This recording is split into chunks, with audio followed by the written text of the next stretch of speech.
All right, welcome. We will call the January 13th, 2025 Sweetwater County School District Number 1 meeting to order. And if you'll please stand and join me in the Pledge of Allegiance.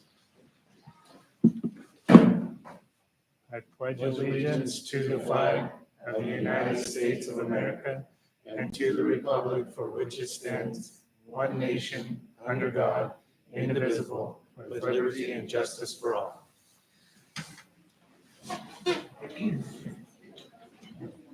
Thank you. Just real quick before we get started, I just wanted to welcome Bella Rondinelli from the Satellite High School, correct? I actually had the pleasure of meeting Bella last year when I was making my way around to the schools, and she got to show me around the high school a little bit and inform me of all the great things going on there. So it was really nice welcome, and we're glad to have Bella here with us. With that, I'll turn it over to Mr. Sorensen for our Education Corner. All right. Thank you very much, Chairman. So my hope is that every conversation we have, we focus on kids, and every policy we look at and everything is always what's best for the kids. And my Education Corner Day is about finances, but with a focus on the kids. So there's a lot of important things going on in the district. There's a lot of kids to service and wonderful employees and everything. And so it's really important that we manage our finances well. I'm grateful to have been entrusted with you guys to be the treasurer of the school board. And I was pondering to myself, kind of like from the show of The Office, the age-old debate with Dwight Schrute was whether he was the assistant manager or the assistant to the manager. So I debated, am I the treasurer of the school board or am I the treasurer of the school district? And I've come to after reading everything, we as a whole are the treasurers for the school district. My job is merely to kind of keep a focus on the finances, but it's imperative that each member of the board truly understand finances enough to feel comfortable with the direction we're taking. So that being said, my purpose of my Education Corner is to talk to the board members, and it's nice to have a lot of community here. But my first board meeting was in July, and it was the budget meeting. And we were handed this wonderful packet full of numbers and codes and kind of like go from page 1 to this page, try to figure it all out. And I looked around the rest of the board members and I was pondering, did they understand any of this? And because I didn't. And it could have been because I was new, but I think a lot of times part of our responsibility is to delegate the finances. But I don't think in delegating we're supposed to not understand the finances. And so before now, basically finances we got a budget book in July that we invariably vote yes on without any changes. And then we get an audit in January, says we did okay. We check the bank balances each month, and then we look at the checks, and then we think that's good enough. I don't think that's good enough. I think that I love numbers. I'm a CPA. I love numbers because numbers tell a story. And I think that it's important that we, as a board, understand the story the numbers are telling us because it's really important to stay on top of it. So I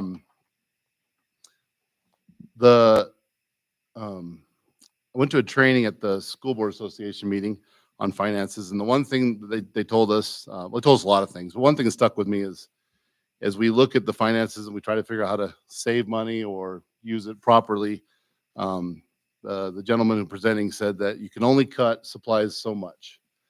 And what he meant by that is our budget is 85% people. So if we decide we're going to buy less paper, that's all fine and dandy. That might work for a minute, but it's not going to do much. But with all these wonderful people that we're employing, the way that we allocate their services and do all these different things, that's where the real savings is at. That's where the real use of the funds to benefit the kids is at.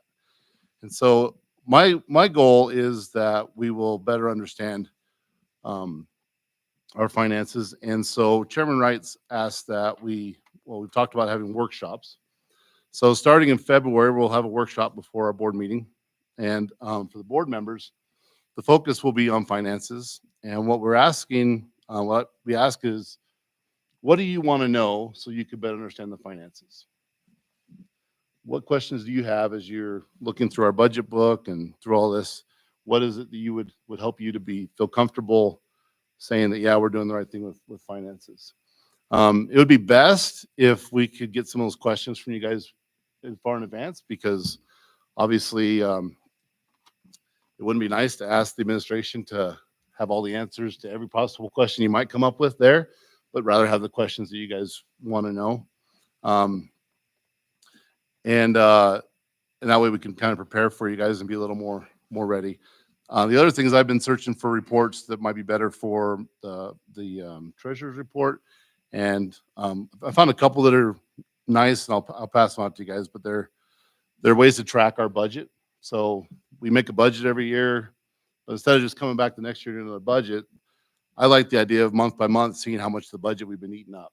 So each category, we're halfway through a year, so everything ought to be around 50%, and that will help us to see where there might be challenges or questions that we should be asking. There might be other reports that you guys would like to see every month. We'll still have the bank balances and things like we do. I won't read you the bank balances. You're adults and you can read. But if there's an anomaly, I'll be glad to talk about it. I really just want to be able to bring something that has value when the mic's handed over to me during treasurer's report. And that goes for the members of the community too. If you have questions you think the board should address on finances, that'd be great. We'd love to learn more. Our job is oversight, but I have a different theory about oversight than what I've been told. I've been told that we stay 30,000 feet and we just stay there. And I don't think that's oversight. I think that's just not doing your job. Oversight is to be up that high, but I think if you don't ever come down and check things out, then you're not accomplishing anything. Because if you always stay at 30,000 feet, then everybody knows you're never going to come down. So they'll just do what they want to do. So with finances, we don't need to do the books. We don't need to, we have a lot of good people doing that, but we do need to understand them better and not be afraid to ask questions. So that's my education corner, kind of a build up to our February meeting. And my hope is that all of us as board members will understand the finances and do our duty that we've been entrusted with. Perfect. Thanks, Mr. Sorensen. Appreciate it. We'll go ahead and move on to our trustee reports. I'll open it up to the board if anybody wants to share anything. And I'll preface this with, obviously, we're just starting, right? So that not many of you have even sat in a committee meeting yet. But if there's any of you that have any committee updates, if you'd like to share them now.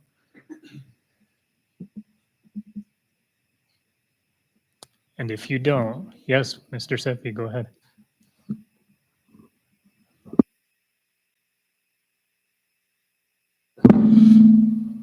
Okay, so mine's not a committee update. Is mine working? Okay. Mine's not a committee update because, like they said, most of us have not achieved this, but I figured this would also be a good time for all the other stuff. So I did sit in on the PIT committee, which is not one of ours. A couple of us did that this week to hear through those ones. And I also visited Eastside Elementary, took a tour of that school. I wanted to commend the staff and the administration. That school was running very well when I was there. Staff seemed very happy with administration. Administration seems to be very good about supporting their staff. So I'd like to commend Eastside staff and administration for that. It's a nice job. Thanks, Mr. Seppi. Anybody else? So I have a couple things I want to go over just super quickly. First of all, you guys will notice some pink or white cards in front of you. It is Board Appreciation Month, and I want to extend a special thanks to Walnut Elementary, first grade. Mrs. Smith, her students made thank you cards for the board members, and so I just handed them out without prejudice. You get whatever's in front of you. And thank you guys for thinking about us and for recognizing that. I also wanted to quickly cover our committee assignments for the 2025 year for the community. And this is for your information so that if you have questions, you know what board members to reach out to. So I'll cover this fairly quickly, but Mrs. Schumacher will be on policy committee. Mr. Sorensen, Mr. Seppi, and myself will sit on facilities. Mr. Gardner will be on curriculum. Mr. Franks on fine arts. Region 5 BOCES will be Mrs. Wood. Sweetwater County BOCES, Mr. Gardner and Mr. Franks. Transportation will be Mr. Sorensen, Miss Wood, myself. Insurance, Mr. Sorensen. Negotiations, Mr. Gardner, Mr. Franks, and Miss Wood. Extra duty is Mr. Seppi. Head Start, Mrs. Wood. The WSBA Area 8 Director is myself. Sweetwater 1 Public School Foundation, Mr. Seppi. Rec Board, Mr. Seppi. Wellness, Mr. Franks. And Calendar Committee, Ms. Schumacher. So that will be going forward for the 2025 year, and that is posted out there as well if you have questions, but those are great resources to reach out to. A couple other things real fast. As far as Education Corner goes, I'd really like to extend the opportunity to all of our trustees. I'd really love to see that start to be some sort of revolving assignment or responsibility. And I will tell you that if you don't have something top of mind, typically something comes up in the community or at our board meetings that will fulfill that for you. So just stepping up and saying, hey, I'll take that next month, that'd be awesome. So just consider that. Also, I meet the fourth Tuesday of every month with Dr. Libby, and I would really like to invite one or two of you to attend those with me if you're available. We would like to cycle through those. We have to keep it less than 4 trustees to keep a minority. But if you are available January 28th from 8:30 to 9 a.m., please reach out to me and let me know that you're interested. And then if I have more than 2 of you, we'll just cycle through February and so on. But sometimes we have community there. If you're interested in that, you can reach out or we can have some discussions there as well. Next thing, board evaluations. So we did have a public comment several months ago, and I've asked this individual to please be patient. This last Saturday, I sat in a chairman workshop and got a lot of information on board evaluations. So just to set the record straight, board evaluations are not actually required by law. However, I think they're good practice and something that we should do. So you guys have in front of you this board evaluation packet. There are multiple options in here for board evaluations that we could do throughout the year.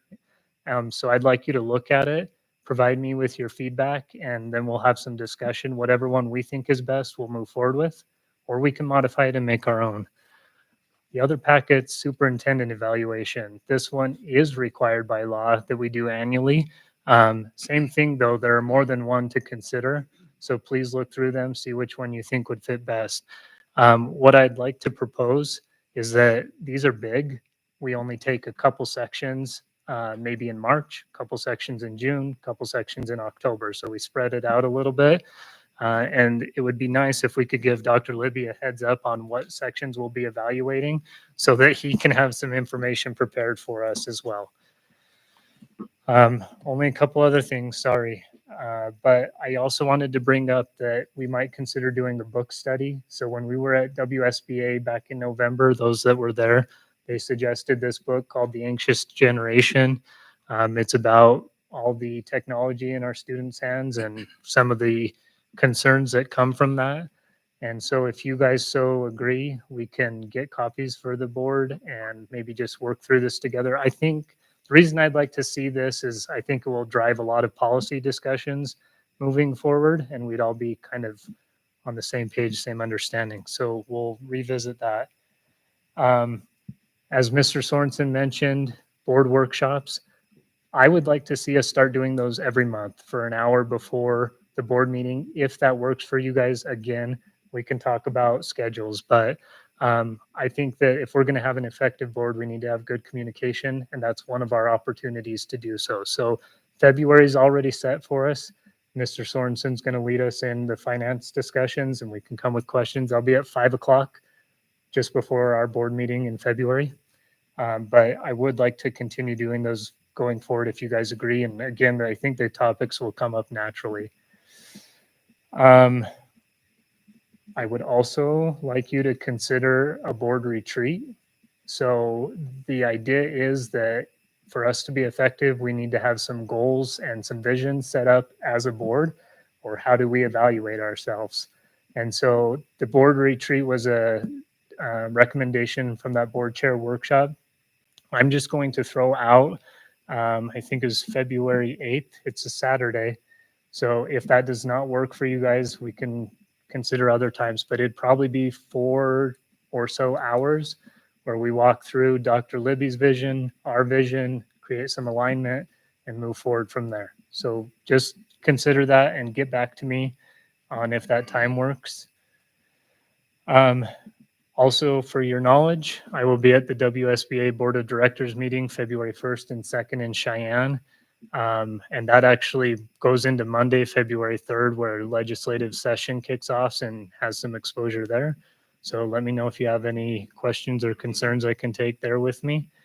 And last but not least, I noticed on Miss Murray's email today, she has a link for Sweetwater Spirit Award that I think is really cool. And the idea is we want to celebrate the staff and the all the hard workers of our district. And that link, if we could get it added to our signatures, would provide people the opportunity to nominate people within the district who deserve some recognition. So again, we can follow up on it, but I think be an awesome way to spread some positivity through our district. So think about that as well.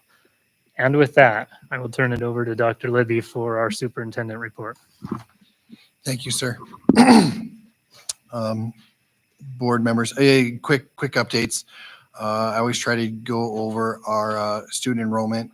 We have 195 in pre-K, which is up 7 from last month, for a total of 4954, which is down 8 from the previous month.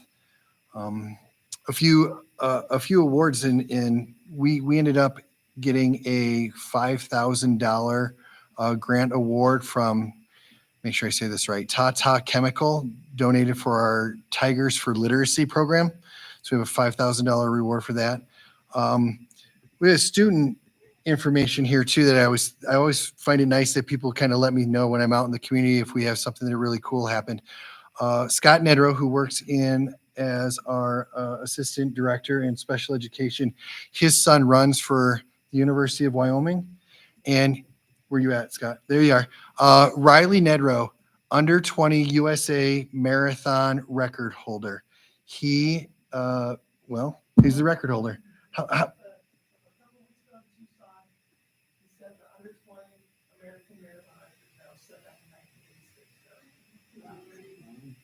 That 1986 record was not set by me. So we're good. But it's always nice. Hey, when we hear folks and they're in the area and it's community, it's nice to be able to appreciate that. So congratulations to your son. We had a really nice note and announcement that came through our facilities and grounds from OSHA. And we ended up with a really nice letter of recommendation for a safety recognition for the work that we're doing here within the school district. I'm being proactive around our employees and our employee safety. I have a copy of that I can share with you. Eastside Elementary is also being recognized here with, they've been certified as a school of kindness for the national record. And we have their logo now is up on the national record for School of Kindness, which is great news. One of the last things, hey, Zach, can you throw that photo up? So this is also one. I had a student reach out. This is a project that we've been working on since the early fall. We have a girls wrestling team at the high school, and previous athletic director found a space over at the high school around the corner from the wrestling room. It was a room that was not used as much as what it could be. And we've had an opportunity where we had a start and a go and a start and a go on getting this room up and running. We had some mats delivered over about a month ago, and I thought that the room was really moving forward. And we kind of got behind the 8 ball, and I had the staff or the student, Miss Sarah Eddy, reached out and said, hey, Dr. Libby, we talked a little bit ago. There's some mats sitting in here. It doesn't seem like we're making any movement forward. And we spoke 2 weeks ago, and I thought the mats were there and this room was going. So I got over there, and they were right where they were 2 weeks ago. So I had a conversation because I think I knew about it, and I think Mr. Lott knew about it. And I think Mr. Straka knew about it, but the folks that didn't know about it were the ones that were supposed to be putting the room together. So I found, right, lack of communication. So I had a chance to reach out to Mr. Celeroni. We had a really quick conversation on Friday, and turns out that we had crew members available because there was work that was being done out at Desert View, and the group couldn't be there. So we pulled the crew from Desert View. We got them over this weekend on Friday, Saturday. Did some work there on Sunday. We've got our mats down. We've got the wall mats up. We got new lights going in, new panels into the roof, and this room's going to get painted, and it should be ready to go for our girls wrestling program before the end of the week. I had a chance to meet with Miss Eddie earlier and thanked her. Right, one of the things that we got to pay attention to is it's great to advocate for yourself, but sometimes in districts that are this large or in places that were this big, some things get slid. And when she reached out to say, "Hey, can you help me out where we're at?" It cued me to go, something's not right. And then when you get the right people in the right place, like we did earlier, and you can solve problems, boy, we solve problems fast here. So I want to thank publicly not only Miss Eddie for reaching out and bringing it to my attention to make sure that we get this work done. But I wanted to thank Mr. Celeroni and his crews that came over and really stepped up for us to make sure that this is, like Mr. Sorensen said, we're doing right by our kids. And this is right by our students. This is right by our athletes. This room is going to have a lot of use, not only just for girls wrestling, but also for the program and the health department at that school. So I want to thank you very much, sir, and Miss Eddie for reaching out and keeping this on the front burner for us. With that, I'm done with my report. Thanks, Dr. Libby. And now we'll turn it over to Ms. Bolton and Ms. Gunter for recognition.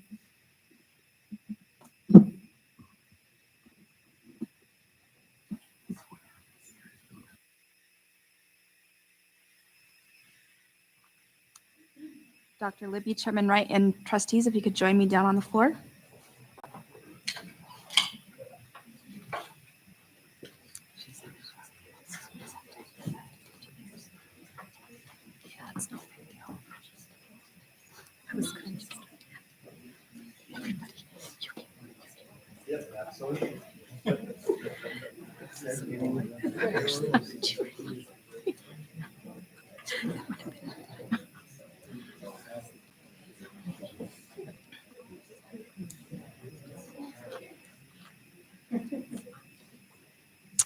Okay, we're going to start our night with recognitions for Miss Bella Rondinelli, is our student representative from Rock Springs High School.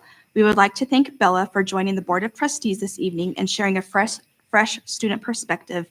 Bella's attendance sends a positive message to all of the student body to become involved in a respectful way. Our students are capable of great things. Civic engagement is one of those things. Thank you, Bella.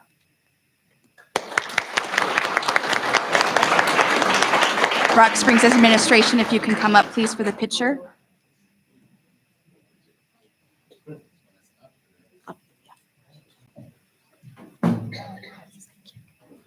Sorry about yours. 3, 2, 1.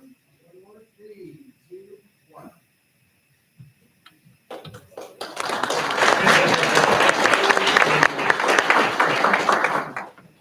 Okay, our next one is Mrs. Callista Pendleton, who has worked with the district's 3rd through 8th grade gifted and talented students over the last 3.5 years, has diligently dedicated herself to creating an effective and supportive program for the district. Ms. Pendleton is being highlighted this evening not only for her dedication, hard work, and outstanding teaching, but also for being a compassionate and caring teacher who goes beyond the curriculum to help her students grow socially and emotionally. Mrs. Pendleton takes the time to understand each student's needs, and her efforts are fostering critical thinking, life skills, and self-motivation are deeply appreciated by parents and the students she teaches. Thank you. If we could get Mrs. Gardner, Dr. Wells, and Ms. Searle to come up.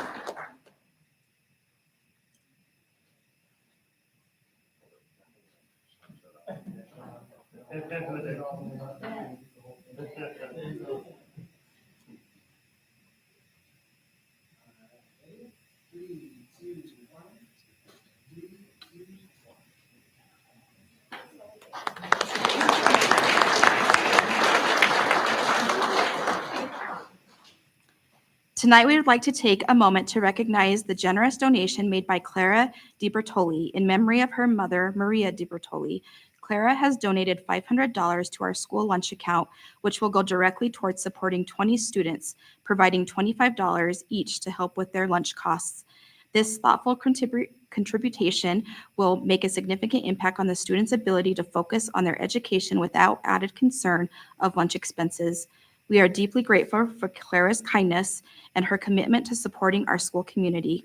Please join me in expressing our sincere appreciation for her generosity. Mr. Marcy and Mrs. Otter, if you could please come up.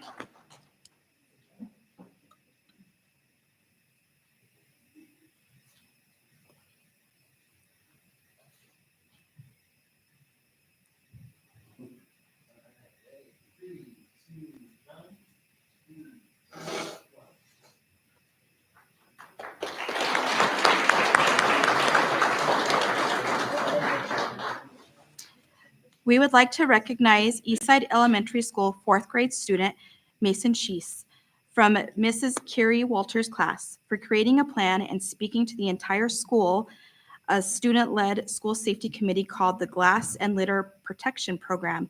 This committee will be composed of students in grades 4th through 6th grade. Once a month, students, led by Mason, with principal support, will walk around the campus during recess in an effort to keep our campus clean and safe.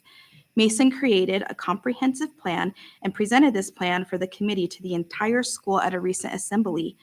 Mason's bravery to speak in front of 600 plus people is to be commended. He has worked hard on his creation of this school safety committee, ensuring the plan works for students that are safe by picking up the debris around the campus with gloves and trash bags. Good job, Mason. If we could have Ms. Searle, Dr. Wells, Mrs. Engstrom, if you're present, and Carrie Walther.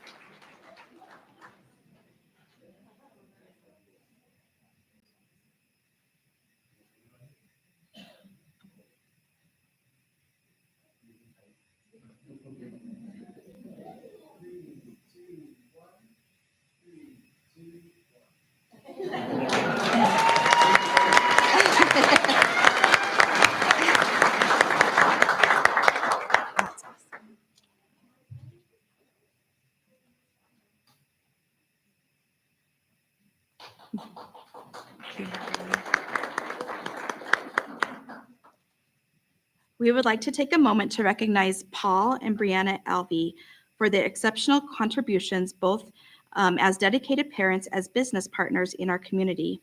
Their involvement has been a profound impact on our schools and on the schools their children attend, Stagecoach, Pilot Butte, and Rock Springs Junior High. Through their support of the Sonic Foundation, Paul and Brianne have made it possible for Jen Palacios, Danielle Krusky, Alex Marcy, and Josh Marcy to attend the remarkable Ron Clark Academy in Atlanta, Georgia this past November. This opportunity was a truly transformational experience, and we are deeply grateful for the Alveys' generosity in making this possible.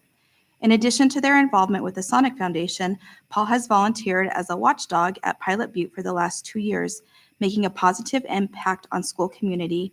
Brianne, on the other hand, has generously given her time as part of Stagecoach's PTO and has helped in classrooms, going above and beyond to support both students and staff. Their contributions exemplify a powerful role that parents and business partners can play in enriching the educational experience of our students. I highly recommend that we take this opportunity to formally recognize Paul and Brianne for their outstanding dedication and service. Thank you, Paul and Brianne, for all that you do.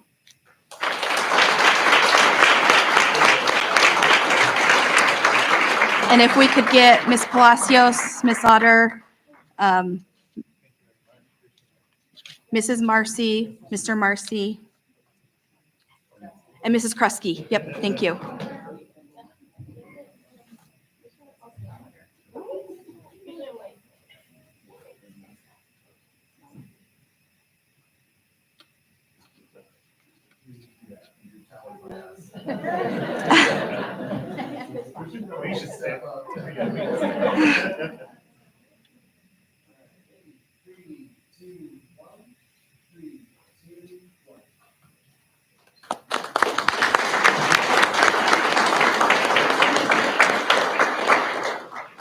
This evening, we continue a tradition of honoring employees that have worked for Sweetwater County School District Number 1 for 15 years.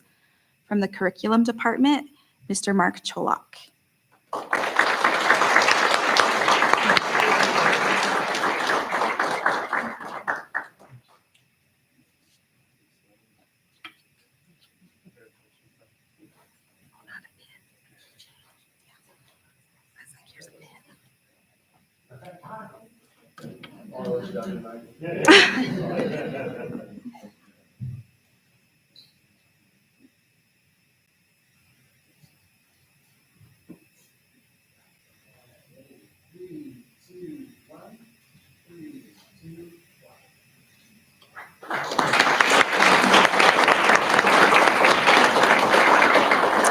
From Desert View, Ms. Candace Foster.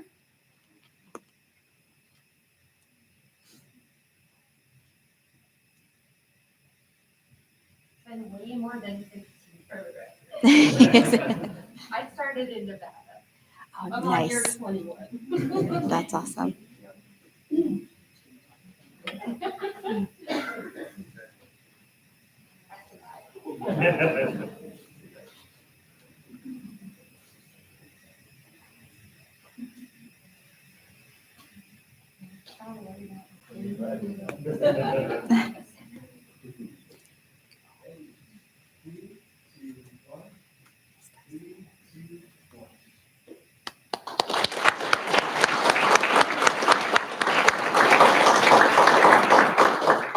From Eastside Elementary, Mrs. Tracy Decora Burton and Mr. Tyson Young.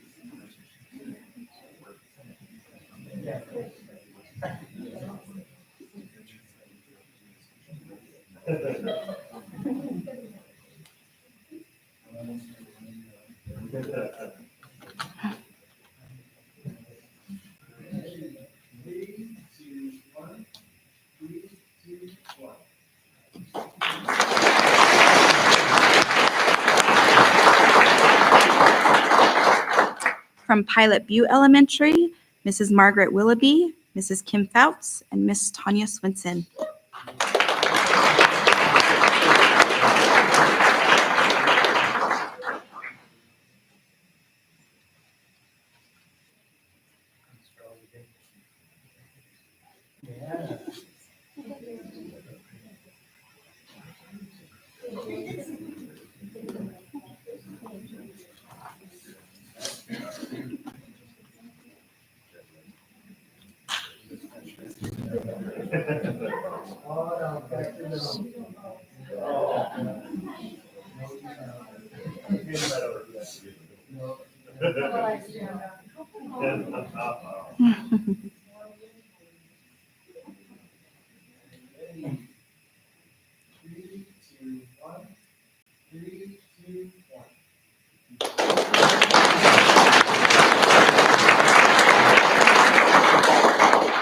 From Rock Springs High School, Miss Patricia Edmond and Miss Mel Solar.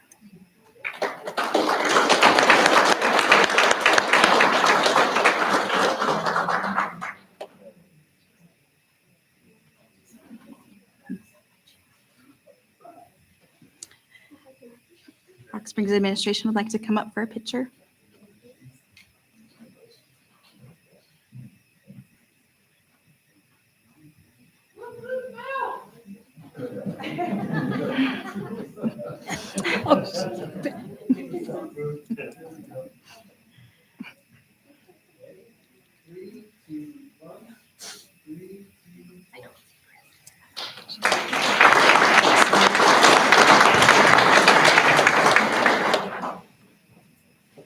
From Rock Springs Junior High, Christine Ottavart. I think she's here.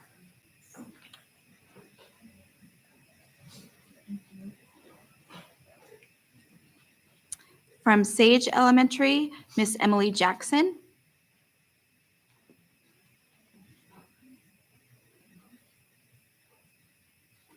And last but not least, Stagecoach Elementary, Miss Danielle Kresge and Miss Sarah Register.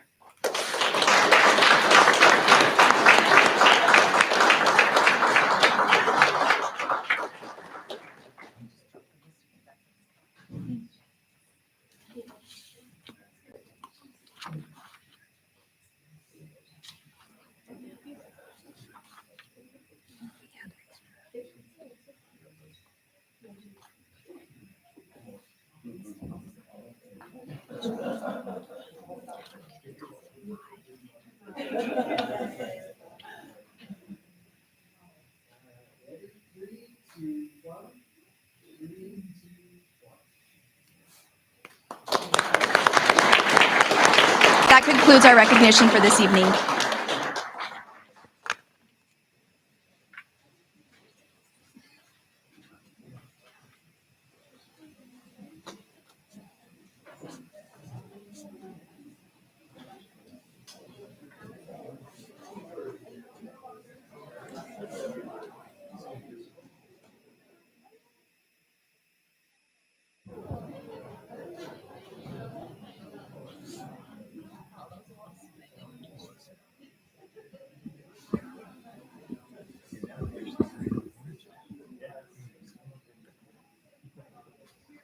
All right, Miss Murray, can we do a roll call, please? Mrs. Wood? Here. Mrs. Schumacher? Here. Mr. Franks? Here. Mr. Gardner? Here. Mr. Seppi? Here. Mr. Sorensen? Here. Chairman Wright? Here. Okay, and is there a motion to approve the agenda as presented, including addendums? Moved by Ms. Wood. Second? Second by Mr. Franks. All those in favor say aye. Aye. Any opposed? All right. Motion approved. We'll move forward. If I can also have a motion to approve to suspend our board meeting and open the public hearing. Second. Moved by Mr. Gardner and second by Mrs. Wood. All in favor? Aye. Any opposed? Excellent. So we'll move forward with our public hearing for alternative schedules.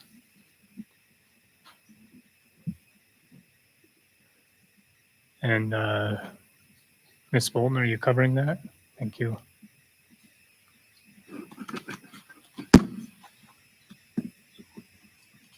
Good evening, Chair Wright, Superintendent Libby, and members of the board.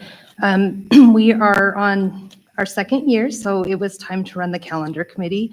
Mr. Sorensen actually was the board representative this time, and I know moving forward will be Ms. Schumacher. We are proposing, we put 2 calendars out for each year for the staff to vote. We actually had 2 votes. And so we're bringing forth the proposal of the calendar that had the highest vote from the staff. Although the percentages are close, the numbers are a little bit more spread out. I know that you guys have that information in front of you.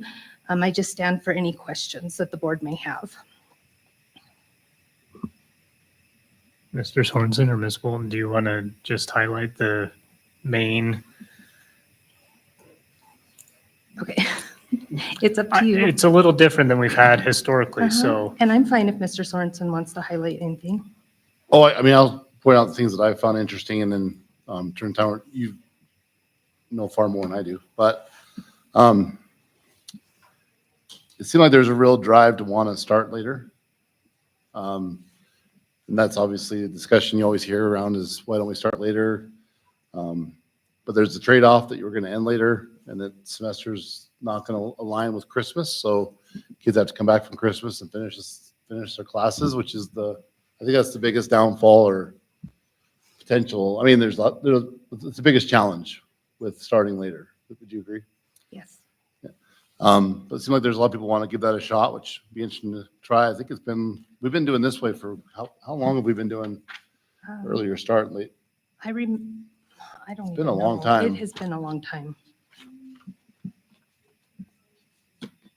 2017-ish. Okay. So everybody will be in luck because it'll make for a long summer because we'll end early and we'll start late. So.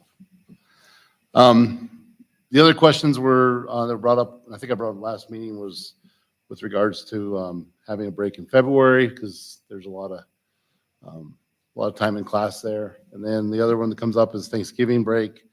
And I posed a question to the committee, and I still kind of have the same question. I'd be curious to hear the board's take on it, but we've gone to the 5-day Thanksgiving break the last 2 years. As I study other districts of our size around, there's a couple that do it, but the majority don't. And I have a real concern, I expressed my concern, in the, I don't know, the at-risk, I guess, I don't know, I'm not sure the right term we use, but the at-risk youth in our district. When we have a 5-day break, it actually turns out to be 10 days out of classroom. And I worry about those kids not having access to our schools, our teachers, and meals. I know that's an issue. The other concern with that is learning loss. Whenever I've asked a teacher, just me and them talking, say, is it really good for the kids to be gone for 10 days? And I haven't had a teacher yet say it doesn't matter. I think every teacher I've talked to will say that there's a lot of learning loss if that big a break, but that's, so those are my two concerns. I don't know if you want to speak to, I know that that you had some good answers from the committee on how we try to mitigate some of those challenges. If you don't mind sharing those. Yeah, our Health Academy actually does backpack. They fill backpacks with food for our students, and it's an amazing program. And if you've ever been in a school and worked with those students, they're needed. And they never falter from that. But I know that there's extra food packed when it comes to the holidays. I also know that our schools are very on top of it, and so are our counselors, at making sure that we are providing food, materials, supplies for our families that are at need anytime there's going to be an extended break. With Overland Elementary now being accepted with the Early Head Start program, they're actually open 12 months. And so they can't close the whole week. And so they at least have to be open that Monday, Tuesday. So what we're looking at is, since it has to be open and they have to serve food, maybe being able to have the opportunity. I don't know the rules around it. We're checking into some stuff, but if it would even be an option for kids to be able to pick up food if they're on free and reduced lunch.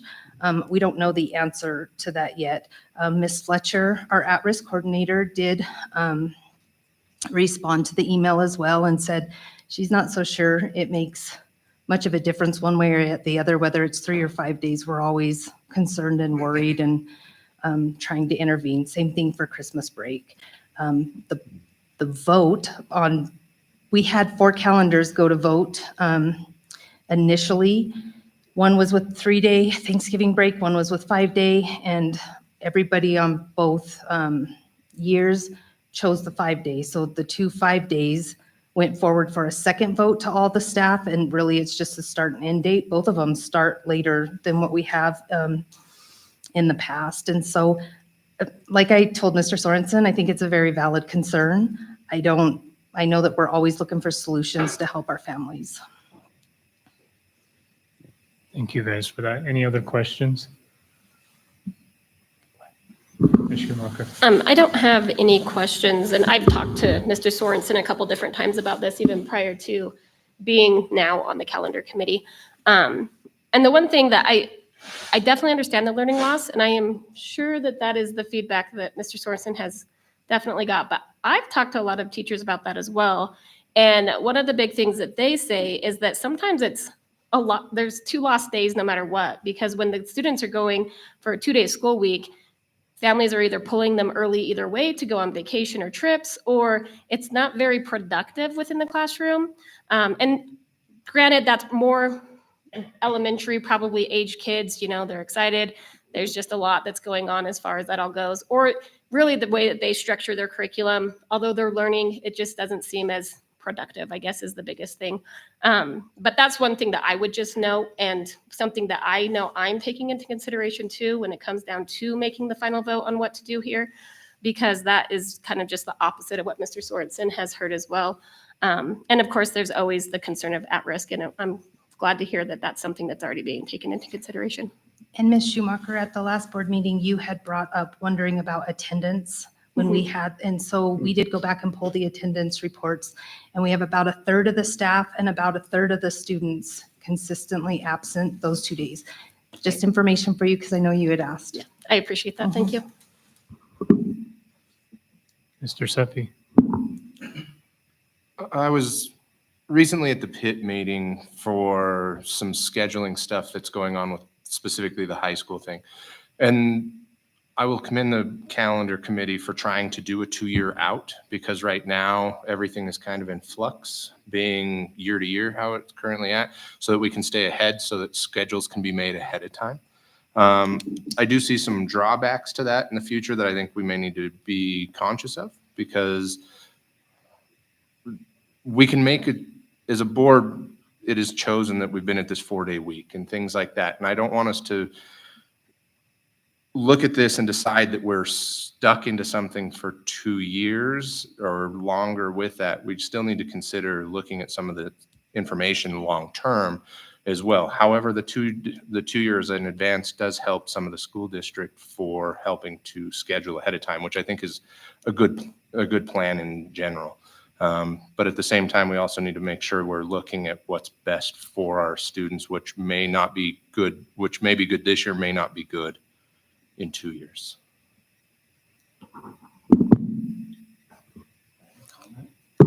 Please. Try not to make it squeak.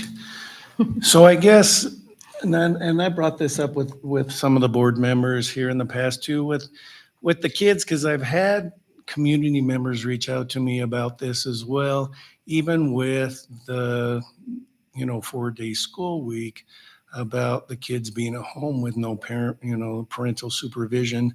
I guess, has that been taken into consideration? Like how many kids are home by themselves?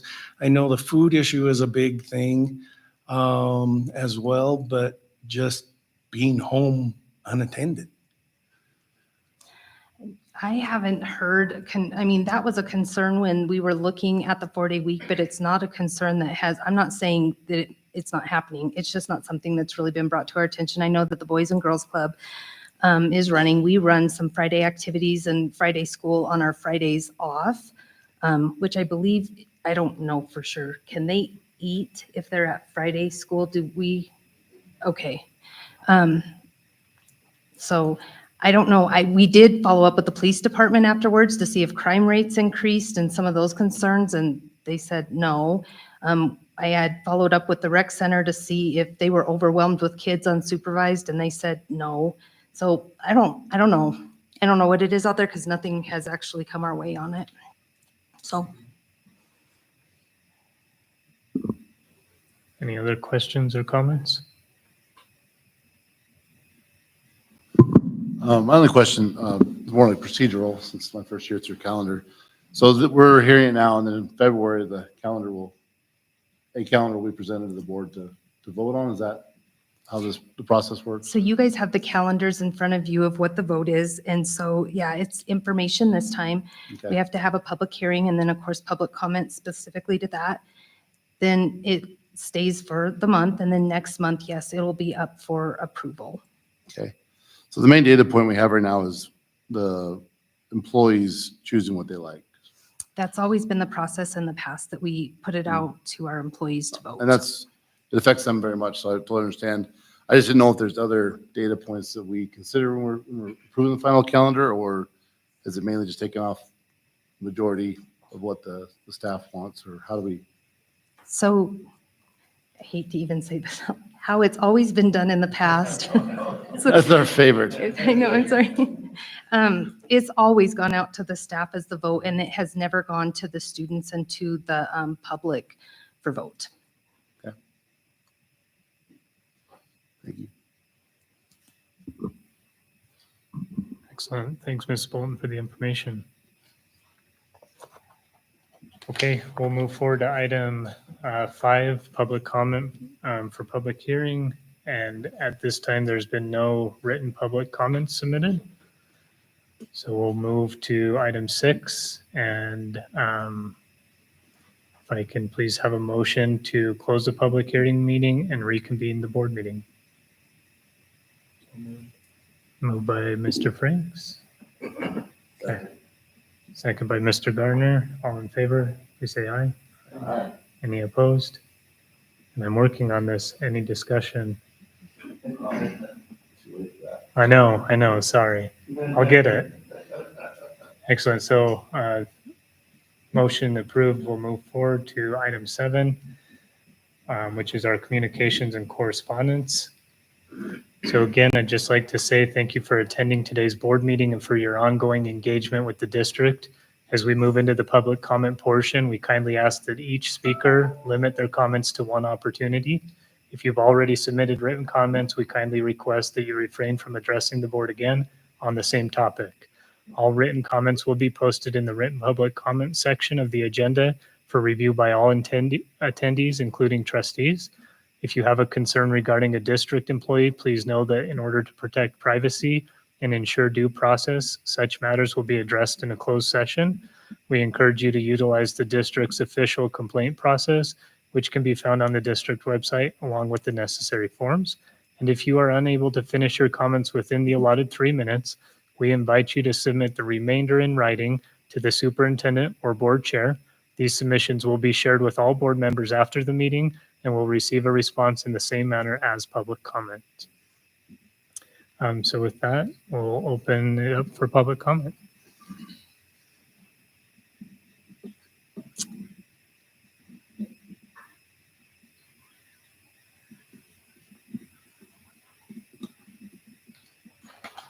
Hello, my name is Natalie Powell. I'm the co-chair of the Rock Springs High School Parent Involvement Team. I'm here to give our monthly PIT update. We believe that by giving monthly updates, it will help to bring transparency and continuance of issues as we give voice to Rock Springs High School students, teachers, staff, and parents. It may be of interest to the board to note that PIT has a 5-part code of conduct put into place in the 2022-23 school year. These 5 parts are to put students first, honesty, respect, collaboration, and professionalism. Our January meeting was centered on creating a survey about the accelerated schedule that will be sent to students, teachers, and parents next month. We are happy to be included in conversations around the accelerated schedule and hope that the survey can give important insights, feedback, and data on how the schedule is affecting and serving all stakeholders. Data and feedback are only as good as the questions asked and the willingness to use the collected raw data.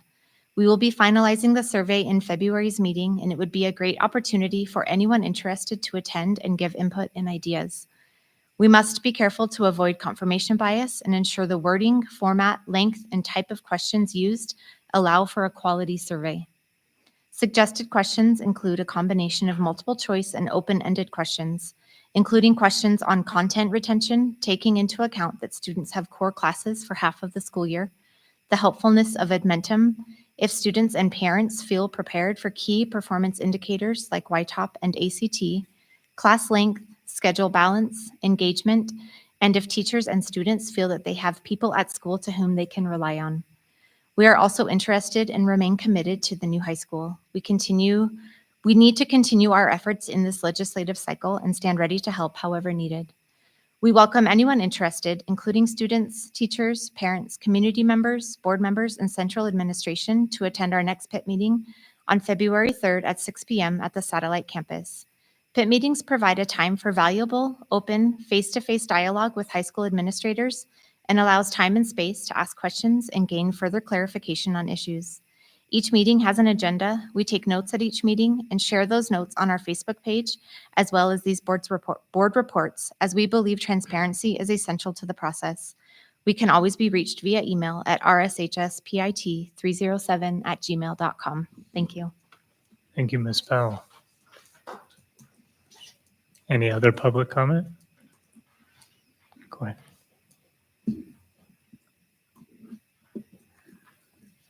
Good evening. I'm Jane Felbaum, and I am in the Rock Springs High School Academy of Public Service.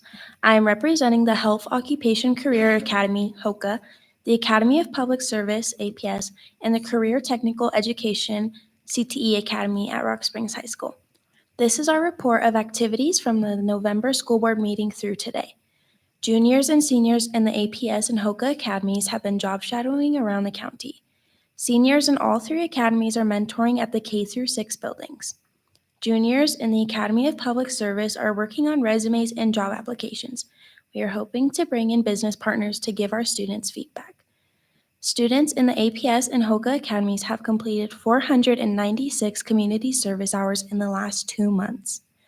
CTE 3 students begin mentoring at Eastside and job shadowing starting this week.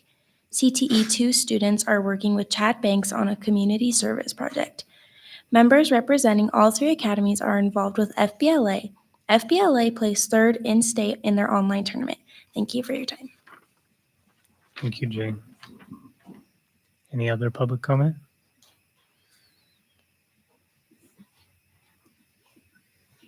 Good evening, board members, Dr. Libby.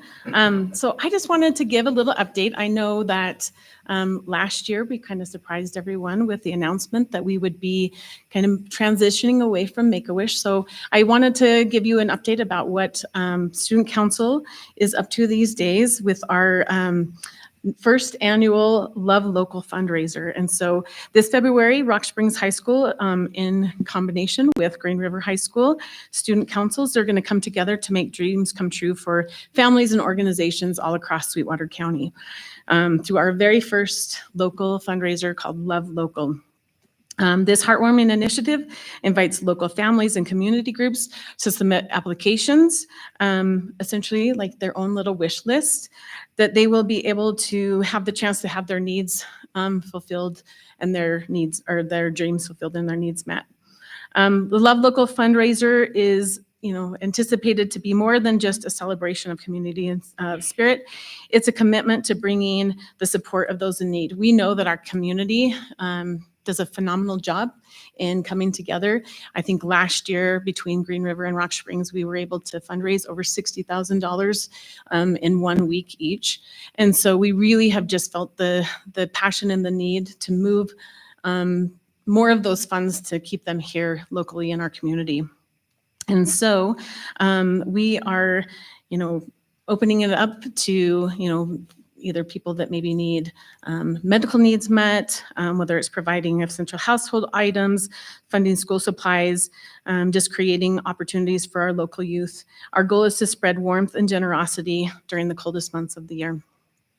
So like I mentioned, Love Local, it's going to be a collaborative effort between Green River and Rock Springs High School. We're going to continue to have the blood drive be a competition, but we just felt like this would be a really great opportunity for us to work together as student government organizations to really give back to our community. So how it's going to work is there's going to be, there's applications, there are already some flyers out on our social media accounts. So if you know of anyone who is in need, they can scan, they can fill out those applications. The applications are going to close on January 31st. And then we have a committee of students, of businessmen, community members, business partners that are going to help make selections of who will be determined to get their wishes granted. And so we do want to still support Make-A-Wish, but we know that, sending $60,000 isn't always, benefiting our community. So we really want to try to just grant at least one wish a year there. But if you want to get involved, please reach out to one of us student council members or look on our social media pages. Thank you. Would you mind sharing contact information? Yes, I Thank would you. love to share my contact information. Best way to probably reach me, my cell phone is area code 406-581-4753, or you can reach me by email at beardsley@sw1.k12.wy.us. Thanks so Yeah. much. All right, thank you. Any other public comment? Any other public comment? Last call. Any other public comment? On behalf of the board, I'd just like to thank the pit crew, the students, and I think this idea of coming together instead of competing, competition's always good, but coming together on something like this Love Local fundraiser is really neat. So thank you guys. Thank you students for showing up and being a part of this. We really appreciate it. Okay, with that, then we'll move on to item 8, which we are going to move into executive session as one of the items pertains to the consent agenda. So can I please have a motion to go into executive session? Moved by Mr. Franks, second by Ms. Wood. All in favor, please say aye. Any opposed? All right, we're going to go into executive session. We will be returning to finish out the agenda. Thanks.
Okay, can I please get a motion to return to the regular meeting?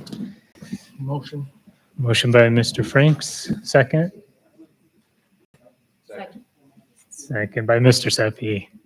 So we'll return to the regular meeting. I'm sorry, all those in favor, please say aye. Thank you. Any opposed? Excellent. Move forward with item 9, our consent agenda. If I can please have a motion to approve the consent agenda as described. Moved by Mrs. Wood. Give a second. Second by Mr. Franks. All in favor, please say aye. Aye. Any opposed? Thank you. Okay, we'll move forward with item 10, new business. Have our vacancy notice published there. Is there anything we want to go over with that? Okay. And our January Head Start monthly report as well. Is anybody covering anything like that?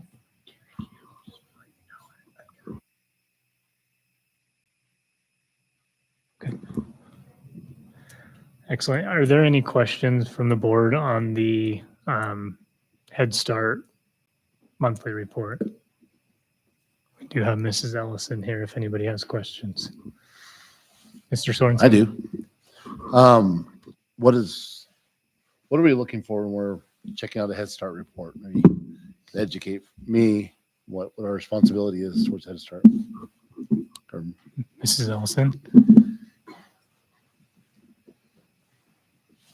So glad you asked. This is why I came tonight. I really did come because we don't have a board member who comes. And so every 5 years we have to update this completely with the census data and all of that, but we'd have to update it yearly. The things that are really important to look at is our poverty level and how we're supporting kids, how many families need support. I know it's like a long report, and then we need to look at standards as well.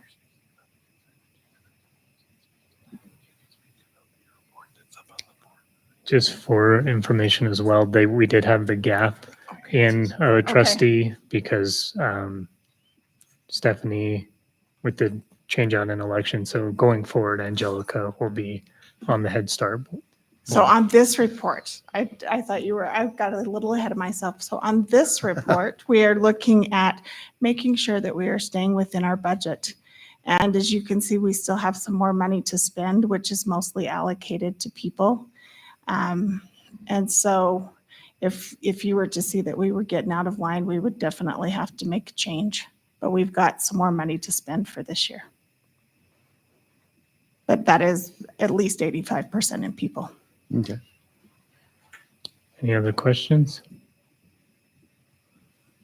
And my apologies, I missed agenda item 7C, which is our response to previous month's public comment. And Dr. Libby does have one update for us, so I'll turn it over to you.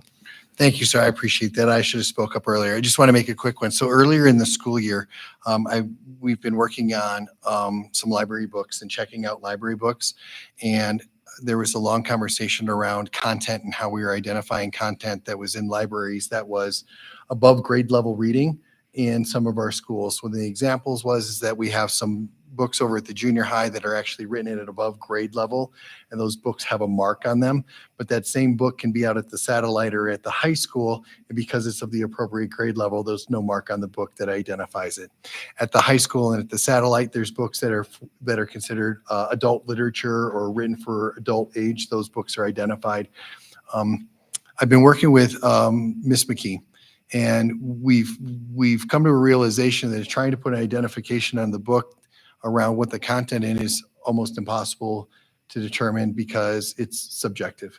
Who believes or doesn't believe that material. So what we've decided to do is we have a way that when books are checked out from the library and the process of the books being checked out, that it connects to our system that we can send an email to the child thanking them for being a reader, thanking the student for being a reader and checking out the book. And I believe it's got the title in there, but we can also send it to the parent so that the parent is aware that a book's been checked out. And hopefully what this does is it sparks an opportunity for the family to have a conversation about material that's being read at school. So we're really looking at this as an opportunity to encourage reading and readership from our students. We also are going to try to figure out whether or not we can have a notice when the book is checked back in. So there's not a surprise at the end of the school year if a letter goes home to the parent and says, hey, your kid's got 8 books checked out and they haven't come back yet. So it's been a really, really nice conversation that Ms. McKee, I appreciate her assistance and support on helping us put this together. We're going to look at what the little statement is that goes home to say, hey, we appreciate you being a reader. Don't forget to talk to mom and dad or guardians about the new material or the literature that you're reading, so that not only can we encourage our readers, but we can also encourage those conversation and parent awareness of those books. So I wanted to make sure that we said that that's a conversation that we've been working on this entire fall. And I think we finally figured out a way that we can manage this conversation in a really positive way to encourage our readers, but also communicate with families. So thank you, sir. I apologize for not speaking up earlier. No worries. Thank you for the update. With that concludes our business for the January meeting. So I'll ask for a motion to adjourn. So moved. Moved by Mrs. Schumacher, second. Second by Mr. Franks. All in favor, please say aye. Any opposed? All right, we will close our meeting at 7:15.